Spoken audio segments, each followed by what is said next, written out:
Good day. For those of you who do not know us, we're the instructional staff for EC 150. Professors Hiran Patel and Werner Dietl, and Douglas Harder. In this topic, we will be looking at authoring comments.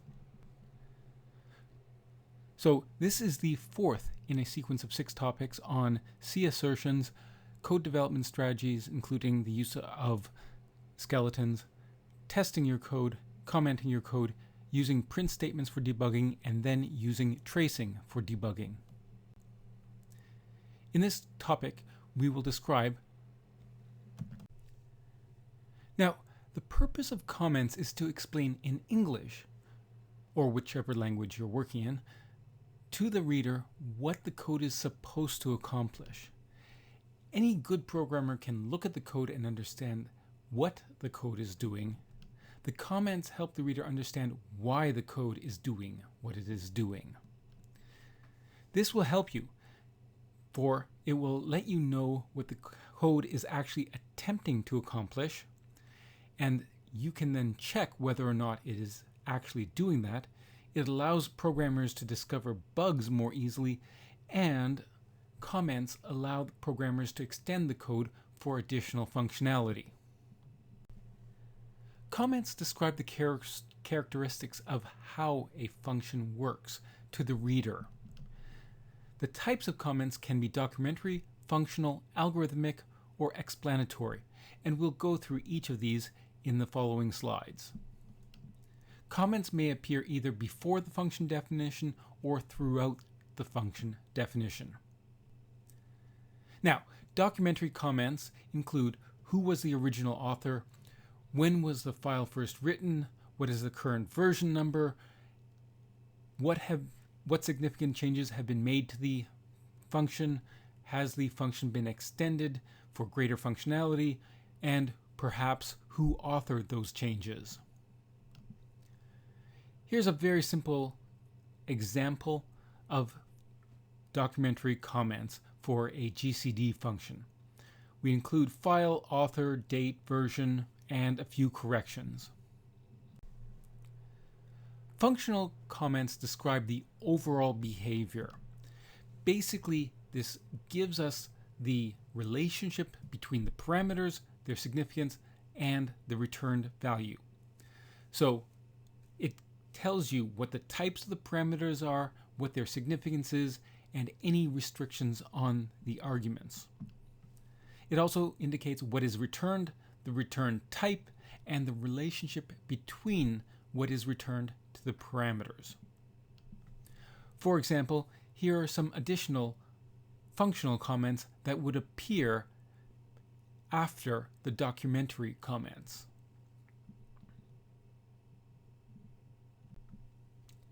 Now, most functions implement some form of algorithm.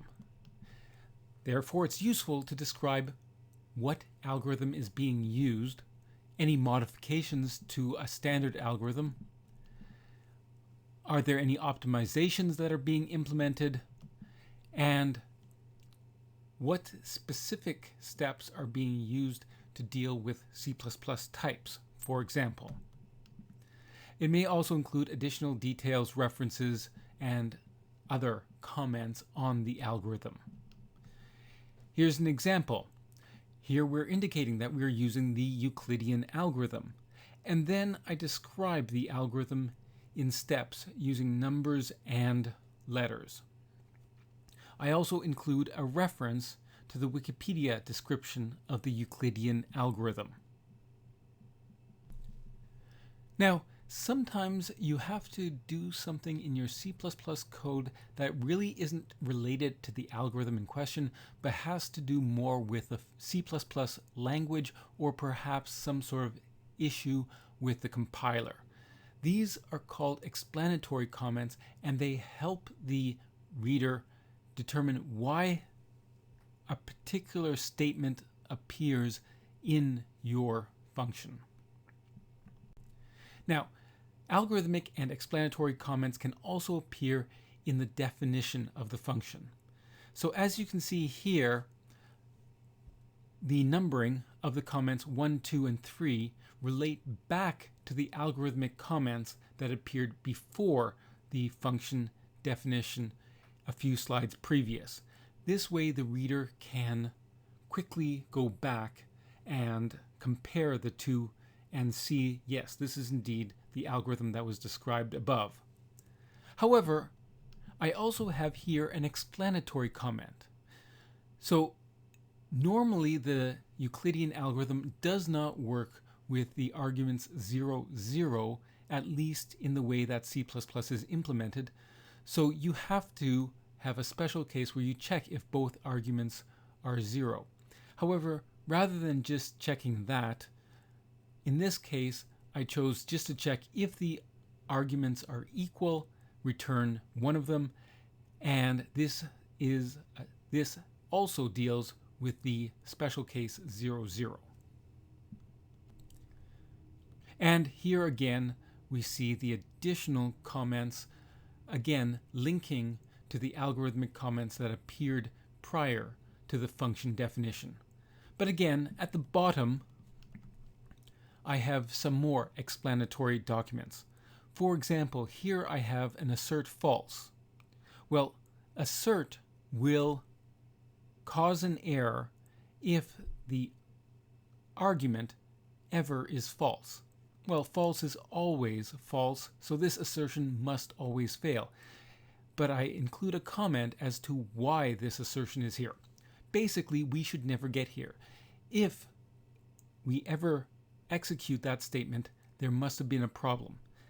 At the bottom, even though we should never get here, I have a return 0, and I include a comment as to why.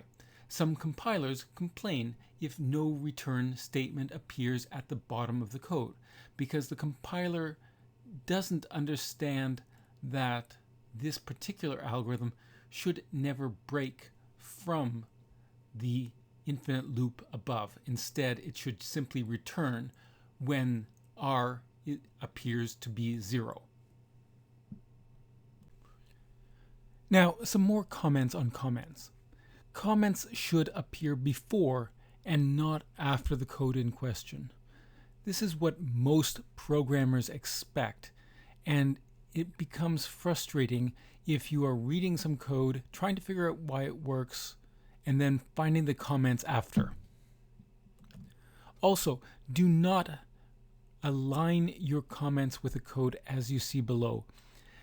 This may look nice, but first, there isn't much space to the right of the code very often, and it becomes impossibly difficult to maintain if you start adding additional lines of code or removing them or modifying the algorithm. This just becomes too frustrating. A single statement after a semicolon describing one line is sometimes acceptable, but please do not list all your comments as you see here. Now, the example we saw above doesn't really have very much interesting in terms of conditional repetition statements, but if you do have a more difficult conditional statement, you may wish to summarize the condition, what it tests, why it's testing it, before the conditional statement, and then in the consequent body explain in comments what will happen if the condition is true, and in the alternative body explain what to do if the condition is false. Similarly, for a for loop, the comment prior to the for loop should describe what is being iterated over, why that particular range, and the significance of the loop variable. Then inside the loop body, you can comment what the loop body is meant to accomplish with every single iteration of the loop in question.